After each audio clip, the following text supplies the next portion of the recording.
Hello all! ఈరోజు 10 kgs chicken curry ఎలా చేసుకోవాలో ఒకసారి చూసేయండి. క్యాటరింగ్ స్టైల్‌లో. ఇదొచ్చేసి మా ఇంట్లో చిన్న అకేషన్ ఉంటే మేమే ఇంట్లో వంట చేసుకుంటాము. బయట క్యాటరింగ్ ఇచ్చే పని లేకుండా. చాలా అంటే చాలా బావుంటుంది. ఒకసారి తప్పకుండా ట్రై చేయండి. దీనికోసం కావాల్సిన ఇంగ్రీడియెంట్స్ కూడా నేను మెన్షన్ చేశాను. ఒకసారి చూసేయండి. తర్వాత 10 కేజీస్ చికెన్ తీసుకొని దాన్ని క్లీన్ చేసుకుంటాం కదా! క్లీన్ చేసుకున్న తర్వాత దానిలో పసుపు, ఉప్పు, అలాగే కారము, అల్లం వెల్లుల్లి పేస్ట్ కూడా వేసుకొని కలిపెట్టుకోవాలి. దీన్ని ముందే కలిపెట్టుకోవడం వల్ల చికెన్‌కి ఆ ఉప్పు, కారం అనేది పట్టి టేస్ట్ వస్తుంది చికెన్ కర్రీకి. చూసారు కదా! ఇలా మొత్తము అసలు కలిసేలాగా మొత్తం కలుపుకోవాలి. బాగా కలపాలి చికెన్ మొత్తం అల్లం వెల్లుల్లి పేస్ట్ మొత్తం పట్టేలాగా. ఇలా కొంతసేపు చికెన్‌ని మ్యారినేట్ చేసి పెట్టుకోవాలి. తర్వాత గిన్నె పెట్టుకొని ఆయిల్ వేసుకొని, ఆయిల్ అనేది ఒక 10 కేజెస్ కాబట్టి 1½ లీటర్ వరకు పడుతుంది.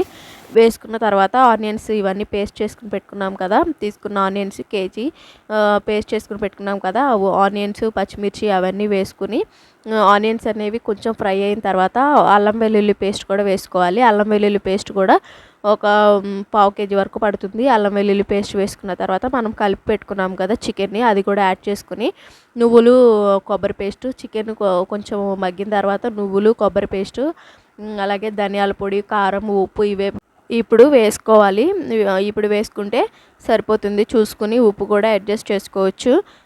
ఇవన్నీ వేసుకున్న తర్వాత ఒక గ్లాస్ వాటర్ అనేది యాడ్ చేసుకోవాలి. వాటర్ వేసుకుని మూత పెట్టి మగ్గించుకోవాలి చికెన్ని. తర్వాత కొంచెంసేపు మగ్గిన తర్వాత ధనియాల పొడి, గరం మసాలా ఇవి కూడా యాడ్ చేసుకోవాలి. చికెన్ మసాలా ఇవన్నీ యాడ్ చేసుకోవాలి దీనిలో.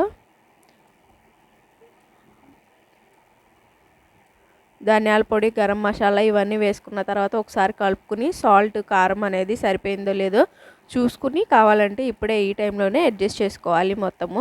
ఎందుకంటే మనకి ఎక్కువ క్వాంటిటీ కాబట్టి ఉప్పు, కారం అనేది చూసుకుని వేసుకోవాలి. అడ్జస్ట్ చేసుకున్న తర్వాత మొత్తము మనము మూత పెట్టేసి మగ్గనివ్వాలన్నట్టు. ఇది కొంచెం ఎక్కువ గ్రేవీ ఉన్నప్పుడే కూర స్టవ్ ఆఫ్ చేసుకోవాలి. లేదంటే ఈ వేడికి మొత్తం ఎగిరిపోతుంది. మనకి ఇది చూసారు కదా! ఎలా ఆయిల్ కొంచెం పైకొచ్చినప్పుడే స్టవ్ ఆఫ్ చేసుకోవాలి.